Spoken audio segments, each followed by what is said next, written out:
আল্লাহ রাব্বুল আলামিন বলেন, লা ইউকাল্লিফুল্লাহু নাফসান ইল্লা উসআহা। আল্লাহ রাব্বুল আলামিন তিনি জানিয়ে দিয়েছেন, আমি আল্লাহ কোনো মানুষের ওপর কোনো মানুষের কে এত পরিমাণ সামর্থ্যের বাইরে, সাধ্যের বাইরে কোনো কিছু দেই না। তার যতটুকু সামর্থ্য আছে, তার যতটুকু সাধ্য আছে, আমি আল্লাহ তাকে ততটুকুই দিয়ে থাকি। আপনি যা পারবেন আল্লাহ রাব্বুল আলামিন আপনাকে সেটাই দিবে, তার বেশি দিবে না, কারণ আপনি তার ভর সহ্য করতে পারবেন না। এই যে আয়াতটা একজন হাফেজ সাহেব, একজন আলেম সাহেব, একজন কারি সাহেব যারা তেলাওয়াত করে কত সুন্দর লাগে, কলিজাটা ঠান্ডা হয়ে যায়। কি বলেন, সুন্দর লাগে না? অনেক সুন্দর লাগে। এবার যখন এই আয়াতটা আপনি একটা সাধারণ মানুষ, আপনাকে যদি তেলাওয়াত করতে দেওয়া হয়, আপনি পারবেন? বলেন, পারবেন না, অত সুন্দর করে পড়তে পারবেন না। এবার আপনি অত সুন্দর করে পড়তে পারছেন না বলে আপনার কি নামাজ হবে না? অবশ্যই নামাজ হবে, কারণ আল্লাহ তো নিজেই বলেছেন, লা ইউকাল্লিফুল্লাহু নাফসান ইল্লা উসআহা। আমি আল্লাহ কোনো মানুষের সাধ্যের বাইরে কোনো কিছু দিই না। তুমি পারবে না বলেই তোমাকে বানাই নাই। বুঝতে পারছেন না কথা? তুমি পারবে না বলেই তোমাকে সেই কোরআনের হাফেজ বানাই নাই। তুমি এত সুন্দর করে পারবে না বলেই, তোমার জ্ঞান নেই বলেই তোমাকে এটা শেখার মতো ক্ষমতা আমি দেই নাই। তুমি নামাজ পড়ে যাও, ওর থেকে কম পারোতে কি হয়েছে, ওর মতো করেই তেলাওয়াত করতে হবে সেটা তো নয়। তুমি পড়ো, তুমি নামাজ পড়ো, আমি আল্লাহ তোমার নামাজকে কবুল করে নেব, বলেন সুবহানাল্লাহ। কারণ আল্লাহ নিজেই বলেছেন, আমি কোনো বান্দার সাধ্যের বাইরে কোনো কিছু দেই নাই। তবে এটা ধরে রাখলে কিন্তু চলবে না। আল্লাহ পাক রব্বুল আলামিন যদি কাল কিয়ামতের দিনে আমাদেরকে প্রশ্ন করে, তুমি দুনিয়ায় যে সময় পেয়েছিলে সেটা কেমন করে কাটিয়েছ, এই প্রশ্নটা তো করবেই, আল্লাহ রব্বুল আলামিন করবেই। তখন আপনারা কি জবাব দিবেন? আমরা কি জবাব দিব? দুনিয়া কেমন করে কাটাইছ? দুনিয়া পেয়েছিলে 100 বছর, 20 বছর তুমি দুনিয়াকে সুন্দর করার জন্য কাটিয়েছ, কষ্ট করেছ, কিন্তু আখিরাতকে তুমি কত বছর কাটিয়েছ? আখিরাতকে সুন্দর করার জন্য কত বছর অতিবাহিত করেছ? কারণ আল্লাহ রাব্বুল আলামিন সূরা নাজিয়াতের 37, 38, 39 নম্বর আয়াতে কারিমার ভিতরে এই কথাটাই জানিয়ে দিয়েছেন যে ফাআম্মা মান তাগা, যে সীমা লঙ্ঘন করে, ওয়া আসারাল হায়াতাদ দুনিয়া, দুনিয়ার জীবনকে প্রাধান্য দেয়, ফাইন্নাল জাহিমা হিয়াল মাওয়া, নিশ্চয় জাহান্নামী হবে তাদের আবাসস্থল। কি বুঝলেন? ফাআম্মা মান তাগা, যারা কি করে? সীমা লঙ্ঘন করে, ওয়া আসারাল হায়াতাদ দুনিয়া, আল্লাহ পাক রব্বুল আলামিন বলেন যারা দুনিয়াকে প্রাধান্য দেয়, ওয়া আসারাল হায়াতাদ দুনিয়া, দুনিয়াকে প্রাধান্য দেয়, তারা কি হবে? ফাইনাল জাহিমা হিয়াল মাওয়া, তারা জাহান্নামে হয়ে যাবে, তারা থাকবে জাহান্নামের ভিতরে। আল্লাহু আকবার। চিন্তা করতে পারছেন? প্রশ্ন তো হবেই, কত বছর কাটিয়েছ? তোমাকে যে আমি 80 বছরের জিন্দেগিটা দিলাম, 80 বছর যে তুমি পেয়েছো, তার মধ্যে দুনিয়াকে সুন্দর করার জন্য তুমি 20টা বছর, 30টা বছর এত পরিমাণ হার্ড পরিশ্রম করেছ, যার কারণে তুমি লক্ষ লক্ষ টাকার মালিক হয়েছ। আজকে বাকি 40টা বছর, বাকি 50টা, 30টা বছর তুমি সুন্দর করে কাটিয়ে দেওয়ার জন্য তুমি এত পরিমাণ পরিশ্রম করলে, কোনটা হালাল কোনটা হারাম মানলে না। তাহলে দুনিয়াকে তুমি সৌন্দর্য করার জন্য, খরচ চাই দুনিয়া সৌন্দর্য করার জন্য তুমি এত হার্ড পরিশ্রম করলে, জীবনকে বাজি রেখে তুমি সমস্ত কাজ করলে, কিন্তু যে জীবনটা তোমার জন্য চিরস্থায়ী হবে, যে জীবনটা তোমার অনন্তকালের জন্য, শুরু আছে তো শেষ হবে না। সেই জীবনটা তুমি পার করবে কেমন করে, এটার জন্য তুমি কত বছর কাটিয়েছো? প্রশ্নের জবাব আছে আপনার কাছে? প্রশ্নের জবাব দেওয়ার মতো ক্ষমতা নাই। তাহলে আমরা যখন মারা যাব সেই জায়গায় একাই চলে যাব। কাফনের কি কোনো পোশাক পকেট আছে ভাই? সাথে কি কেউ যায় আপনার? কবরের ভিতরে কি কেউ নেমে থাকে? একাই এসেছেন, একাই যেতে হবে। আবার আল্লাহর সামনে আপনাকে একাই দাঁড়াতে হবে। সমস্ত কিছুর হিসাব আপনাকে একাই আল্লাহর কাছে দেওয়া লাগবে, আমার কথা নয়। আল্লাহ রাব্বুল আলামিন বলেন সূরা মারিয়ামের 95 নম্বর আয়াত, ওয়াকুল্লুহুম আতিহি ইয়াউমাল কিয়ামাতি ফারদা। ও গোলাম, তুমি দুনিয়াতে একাই গিয়েছিলে, একাই আবার তুমি দুনিয়ার থেকে চলে এসেছো। আজকে হিসাব নিকাশ নেওয়ার সময়, কিয়ামতের দিন তোমাদেরকে একাই আমি আল্লাহর সামনে দাঁড়াতে হবে। কেউ তোমার সামনে থাকবে না, কেউ তোমাকে সাহায্য করার জন্য যাবে না, কাউকে পাবেন না। আপনি যেভাবে পারেন ইবাদত করেন, আপনি যেভাবে পারেন আল্লাহর ইবাদত বন্দেগী করেন। আল্লাহ বলেছেন কোনো মানুষের সাধ্যে আমি কাউকে কোনো কিছু দেই না, সাধ্যের বাইরে আমি কাউকে কিছু দেই না। তোমার যে সাধ্য আছে আমি আল্লাহ তোমাকে সেই সামর্থ্যই দিয়েছি, তুমি সেভাবেই আমি আল্লাহর ইবাদত বন্দেগী করো। বলুন তো, যার টাকা নাই তাকে যদি বলা হয় জাকাত দাও, সে জাকাত দিবে? বলেন। আর আল্লাহ কি বলেছে যে তোমার টাকা নাই তুমি জাকাত দাও? বলেছে? বলেন নাই। আবার যার সম্পদ নাই তাকে কি আল্লাহ বলেছে তুমি হজ করে এসো? বলে নাই। তোমার সম্পদ আছে তুমি হজ করো। এবার দেখুন আল্লাহ কেমন করে কোনো মানুষের সামর্থ্যের বাইরে কোনো কিছু দেয় না।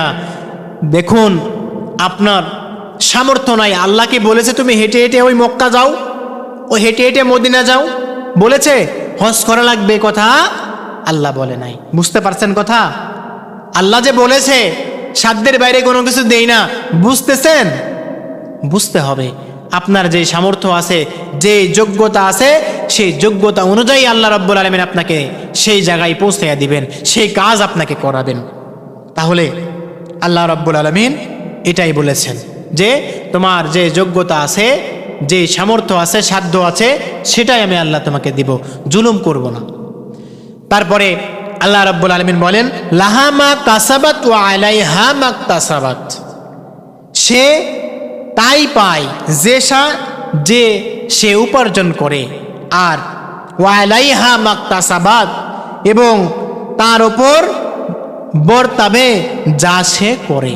মানে যদি আপনি ভালো কাজ করেন সেটাই আপনার উপার্জন, যদি আপনি কোনো খারাপ কাজ করেন তাহলে কি হবে? সেটাই আপনার উপরেই আসবে, আপনার ঘাড়ের উপরেই আসবে। একজন মানুষ যা অর্জন করে তা হয় তার পক্ষ থেকে বা বিপক্ষে থেকে। আপনি মানুষ ভালোটাও করতে পারেন, খারাপটাও করতে পারেন। আপনি নিজেই করতেছেন না? নিজেই করতেছেন। আপনি নামাজ পড়ছেন, এটা আপনার পক্ষে আসতে। এবার আপনি গান বাজনা শুনুন, গান বাজনা করুন, এটা আপনার বিপক্ষে আছে। দুইটাই আপনি করতেছেন। এটাই হলো লাহা মা কাসাবাত ওয়া আলাইহা মাকতাসাবাত। আপনি নামাজ পড়েন, আপনার পক্ষে আসতেছে। আপনি গালি দেন, গান বাজনা শুনুন, আপনার বিপক্ষে চলে যাচ্ছে। দুইটাই তো আপনার উপরে আসছে নাকি বলেন? দুইটাই আপনার উপরে আসতেছে। এখানে দুটি শব্দ যা বুঝতে হবে ভালো করে। এক নাম্বার হলো ইকতাসাবাত, যার অর্থ হলো যা সে কষ্ট করে করে, আর দুই নাম্বার হলো কাসাবাত, যা সহজেই করা যায়। সম্মানিত প্রিয় ভাইয়েরা আমার, বুঝতে হবে ইকতাসাবাত, যা সে কষ্ট করে উপার্জন করে। একজন মানুষ চুরি করতে গেছে, অনেক কষ্ট। কি বলেন? চুরি করা কষ্ট না ভাই? অনেক কষ্ট। কত মেধা কাটানো লাগে, কেমন করে চুরি করবে, আজকে কোন বাড়িতে যাবে, সারাদিন ঘুম পেরে রাত্রে বের হয়। আল্লাহ আল্লাহ, যেন ধরা না পড়ি, যেন ধরা না পড়ি। কত সিস্টেম অবলম্বন করে, কত কষ্ট করে তাকে চুরি করা লাগে। এবার এটাই হলো ইকতাসাবাত, কষ্ট করে করা। আপনি যেটা কষ্ট করে করতেছেন। এবার আসুন দুই নাম্বার হলো কাসাবাত, যেটা আপনি সহজেই করে যাচ্ছেন। আপনি নামাজ পড়েন, রোজা করেন, হজ করেন, জাকাত দেন, ব্যবসা বাণিজ্য করেন, যেগুলাই আল্লাহকে খুশি করার জন্য করতে যাচ্ছেন সেটাকে আপনি সহজভাবে করতে পারছেন না। হালাল ব্যবসা করেন, কতটুকু কষ্ট হবে আপনার? নামাজে আসেন, কষ্ট হবে? কোনো কষ্ট হবে না। এটার নাম হলো কাসাবাত। তাহলে আল্লাহ রাব্বুল আলামিন বলেন, কষ্ট করে যেটা উপার্জন করা হবে, আর যেটা তোমরা খারাপ কাজ করতে কষ্ট লাগে, ভালো কাজ করতে কোনো কষ্ট করা লাগে না, খারাপ কাজ করতে কি হয়? অনেক কষ্ট করা লাগে। এটাই হলো লাহা মা কাসাবাত ওয়া আলাইহা মাকতাসাবাত। তোমরা ভালো যেটা করো এটা হলো তোমাদের উপার্জন, যেটা তোমরা করো খারাপ সেটা তোমাদের উপরেই আসে, এটা তোমাদেরই কাজ। ভালোটাও তোমাদের কাজ, মন্দটাও তোমাদেরই কাজ। এবার আল্লাহ রাব্বুল আলামিন বলেন পরের অংশে, রব্বানা লা তুআখিযনা ইন নাসিনা আও আখতানা। আল্লাহ বলতেছে, তোমরা আমার কাছে দোয়া করো গো আল্লাহ, আমরা যদি কোনো ভুল করি, ভুলে যাই, ভুলে গিয়ে আমরা ভুল করি, তাহলে আপনি আমাদেরকে পাকড়াও করবেন না, আপনি আমাদেরকে মাফ করে দিবেন। কি আমরা ভুল করি না? রোজা আছেন, পানি খেয়ে ফেলেছেন, আপনার রোজা ভেঙেছে? না, রোজা ভেঙে নাই, রোজা আপনার ভাঙে নাই, কারণ আপনি ভুল করে খেয়ে ফেলেছেন। এটাই আল্লাহ রাব্বুল আলামিন বলতেছে, রব্বানা লা তুআখিযনা ইন নাসিনা আও আখতানা। ওগো আল্লাহ, আমি যদি কোনো কিছু ভুলে যাই, ভুল করে কোনো কিছু করে ফেলি, আল্লাহ আপনি আমাকে পাকড়াও করবেন না, আপনি আমাকে মাফ করে দিবেন। অজ্ঞাতবশত আমরা অনেক কিছু করে ফেলি, রোজা রাখা অবস্থায় পানি খেয়ে ফেলি, অনেক কিছু আমার আপনার দ্বারা হয়ে থাকে। এমনকি আমার আপনার আদি পিতা হযরত আদম আলাইহিস সালাতু ওয়াস সালাম, তিনি নিজেও কি করেছিলেন? ভুলে গিয়েছিলেন। ভুলে গিয়ে ওই যে জান্নাতের ভিতরে একটি গাছ আছে, সেই গাছের ফলটা তারা দুজনে খেয়ে ফেলেছিল। আমরা জানি যে আদম ভুল করেছিল বলেই আল্লাহ তাকে শাস্তি দিয়ে দুনিয়াতে পাঠাইছেন না, এটা পুরা মিথ্যা কথা। আল্লাহ রাব্বুল আলামিন তিনি নিজে কুরআনুল কারীমের ভিতরে বলতেছে, ওয়ালাকাদ আহিদনা ইলা আদামা মিন ক্বাবলু ফানাসিয়া, বলতেছে আমি আদমকে যে নির্দেশ দিয়েছিলাম, আমি আদমকে যেটা করতে নিষেধ করেছিলাম, কিন্তু আদম সেটা ভুলে গিয়েছিল। আমি বলেছিলাম ওই গাছের কাছে যাবি না, ওই ফল খাবি না, আদম ভুলে গিয়ে ওই ফলটি শয়তানের ওয়াসওয়াসায় পড়ে খেয়েছিল। আল্লাহ তাকে এই ভুলের কারণে জান্নাতেই মাফ করে দিয়েছিলেন, জান্নাতেই মাফ করে দিয়েছিলেন। তারপরে আদম আলাইহিস সালাতু ওয়াস সালামকে জান্নাত থেকে জিবরাইল আমিনের মাধ্যমে দুনিয়াতে পাঠিয়ে দিয়েছিলেন। কারণ যেই ফল আদম খেয়েছিল, সেই ফলটি খেলে প্রস্রাব পায়খানার কি হবে? চাপ আসবে। আর জান্নাতের ভিতরে প্রস্রাব পায়খানা করার কোনো পরিবেশ নাই, এত সুন্দর জান্নাত। তার কারণেই, কারণ আদম ফল খেয়েছে, একটু পরেই তার পোশাক, একটু পরেই তার প্রস্রাব পায়খানার বেগ আসবে বলেই, জান্নাতের ভিতরে প্রস্রাব পায়খানা করা যাবে না বলেই আল্লাহ পাক রব্বুল আলামিন জিবরাইলের মাধ্যমে দুনিয়াতে নামিয়ে দিয়েছিলেন। দুনিয়াতে আল্লাহ রাব্বুল আলামিন সেখানেই তাকে মাফ করে দিয়েছিলেন, কারণ সে কি করেছিল? ভুলে গিয়েছিল বলে। তাহলে আমরা আল্লাহর কাছে দোয়া করতেছি, ওগো আল্লাহ, রব্বানা লা তুআখিযনা ইন নাসিনা আও আখতানা। ওগো আল্লাহ, যদি আমি কোনো কিছু ভুলে যাই, ভুল করে ফেলি, আপনি আমাকে পাকড়াও করবেন না, আমাকে মাফ করে দেন। পরের অংশে আল্লাহ রাব্বুল আলামিন বলতেছে, রব্বানা ওয়ালা তাহমিল আলাইনা ইসরান কামা হামালতাহু আলাল্লাযিনা মিন ক্বাবলিনা। রব্বানা, ওগো আল্লাহ, ওগো আমার রব, ওগো আমার প্রতিপালক, ওয়ালা তাহমিল আলাইনা ইসরান কামা হামালতা আলাল্লাযিনা মিন ক্বাবলিনা, আমাদের ওপর এমন বোঝা আপনি চাপিয়ে দিবেন না যেন যেমন করে আমাদের পূর্ববর্তী কওমদের উপর, পূর্ববর্তীদের উপর আপনি চাপিয়ে দিয়েছিলেন, এমন বোঝা আমাদেরকে চাপিয়ে দিবেন না। কেমন বোঝা দিয়েছিলেন? পূর্বে যত উম্মত দুনিয়াতে এসেছিল, তাদের আইন ছিল অনেক কঠিন। পাপ করেছেন, মাথা ভাজাও নিচ করো, তরবারি দিয়ে ধর থেকে মাথাটা আলাদা করে দাও। আবার উহুদ পাহাড় চাপিয়ে দেওয়া হতো। তারা যদি ভুল করতো মাথার এক হাত উপরে নিয়ে এসে বলা হতো চাপিয়ে দিলাম দিলাম, এমন করে করে তাদেরকে শাস্তি দেওয়া হতো। তার জন্যে আল্লাহ বলতেছে, ওগো আল্লাহ, ওগো আমার বান্দারা, আমার কাছে দোয়া করো, রব্বানা ওয়ালা তাহমিল আলাইনা ইসরন কামা হামালতাহু আলাল্লাযিনা মিন ক্বাবলিনা। ওগো আল্লাহ, আপনি আমাদের উপর এমন বোঝা চাপিয়ে দিবেন না যেটা আপনি আপনার পূর্ববর্তী কওমদের উপর আপনি চাপিয়ে দিয়েছিলেন। তাহলে এখানে দুইটা পথ আছে আমাদের জন্য। সেই সময়ের মতো নয়, পাপ করেছে হত্যা করবে এটা নয়। দুইটা পথ, একটা হলো জান্নাতের পথ, একটা জাহান্নামের পথ। আপনি যেটা ইচ্ছা সেটাই বেছে নিতে পারবেন, যেটা চাই আপনি সেটাই করতে পারবেন। তারপরে আল্লাহ রাব্বুল আলামিন বলেন, রব্বানা ওয়ালা তুহাম্মিলনা মা লা তাকাতা লানা বিহি। ওগো আল্লাহ, আপনি আমাদের এমন বহন করাবেন না যা আমাদের সামর্থ্য নাই, যা আমাদের সামর্থ্য নাই সেটা আমাদের উপর বহন করাবেন না, আমরা ভর সহ্য করতে পারবো না। তারপরে আল্লাহ বলতেছে, ওয়াফু আন্না, আমার কাছে দোয়া করো, ওগো আল্লাহ, আমি পাপ করেছি, ওয়াফু আন্না, আমাকে মাফ করে দাও, আমাকে ক্ষমা করে দাও। ওয়াগফির লানা, আমার সমস্ত পাপকে তুমি মোচন করে দাও। গভীর মনোযোগ দিয়ে শুনবেন, অতি গুরুত্বপূর্ণ কথা। ওয়াগফির লানা, আমাদেরকে মাফ করে দেন। ওয়াগফির লানা, আমাদের পাপকে কি করেন? মোচন করে দেন। ওয়ারহামনা, আমাদের প্রতি দয়া করুন। আমাদের অভিভাবক আপনি ছাড়া তো কেউ নাই আল্লাহ, আমাদেরকে আপনি দয়া করুন। আংতা মাওলানা ফানসুরনা আলাল কওমিল কাফিরিন। সুতরাং কাফের সম্প্রদায়ের বিরুদ্ধে আমাদেরকে আপনি সাহায্য করুন, আল্লাহর কাছে দোয়া করেন। এই বলে আল্লাহর রহমতে সূরা বাকারার শেষ হয়ে গেল। 286 নাম্বার এটা। আল্লাহ সবচাইতে কোরআনুল কারিমের ভিতরে বড় সূরা দিয়ে দিয়েছে সূরাতুল বাকারা। 286টি আয়াত দিয়ে দিয়েছেন।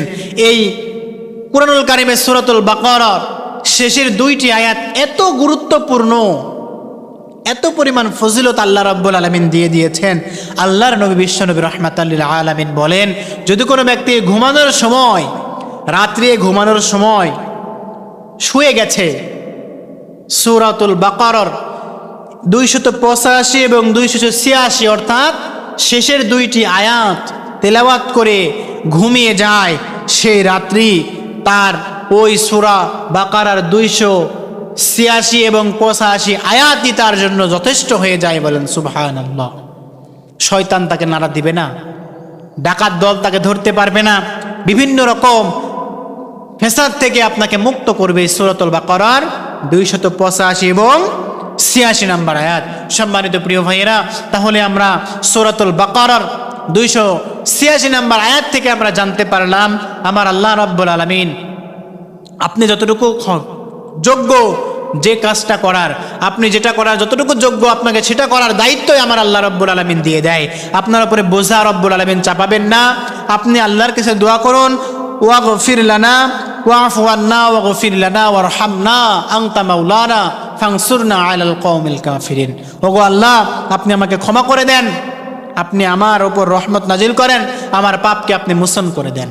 সম্মানিত প্রিয় ভাইরা, আল্লাহ রাব্বুল আলামিন সূরাতুল বাকারার 286 নাম্বার এর আয়াত অনুযায়ী আমাদের প্রত্যেককে সহিভাবে আমল করার এবং রাত্রিতে শুয়ে শুয়ে এই 2টি আয়াত তেলাওয়াত করে ঘুমানোর তৌফিক দান করেন।